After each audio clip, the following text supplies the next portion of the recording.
Chapter 14. Now it happened in Iconium that they went together to the synagogue of the Jews, and so spoke that a great multitude, both of the Jews and of the Greeks, believed. But the unbelieving Jews stirred up the Gentiles and poisoned their minds against the brethren. Therefore they stayed there a long time, speaking boldly in the Lord, who was bearing witness to the word of his grace, granting signs and wonders to be done by their hands. But the multitude of the city was divided. Part sided with the Jews, and part with the apostles. And when a violent attempt was made by both the Gentiles and the Jews, with their rulers, to abuse and stone them, they became aware of it and fled to Lystra and Derbe, cities of Lycaonia, and to the surrounding region. And they were preaching the gospel there. And in Lystra a certain man without strength in his feet was sitting, a cripple from his mother's womb, who had never walked.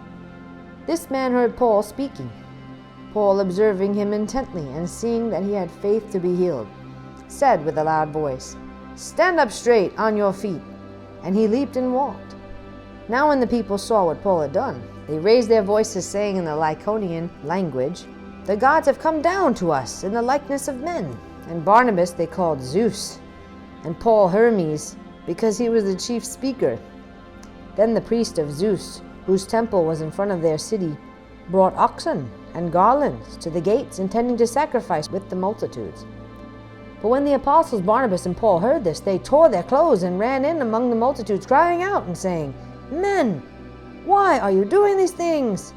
We also are men with the same nature as you, and preach to you that you should turn from these useless things to the living God, who made the heaven, the earth, the sea, and all things that are in them, who in bygone generations allowed all nations to walk in their own ways.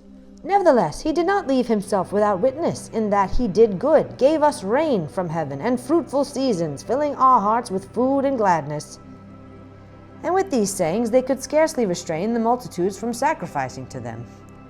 Then the Jews from Antioch and Iconium came there, and having persuaded the multitudes, they stoned Paul, and dragged him out of the city, supposing him to be dead.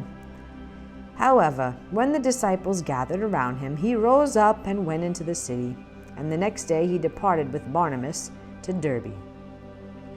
And when they had preached the gospel to that city and made many disciples, they returned to Lystra, Iconium, and Antioch, strengthening the souls of the disciples, exhorting them to continue in the faith, and saying, "We must, through many tribulations, enter the kingdom of God."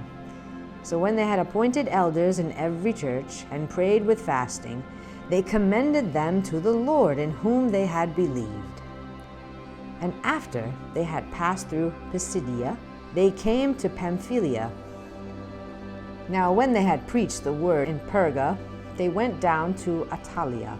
From there they sailed to Antioch, where they had been commended to the grace of God for the work which they had completed.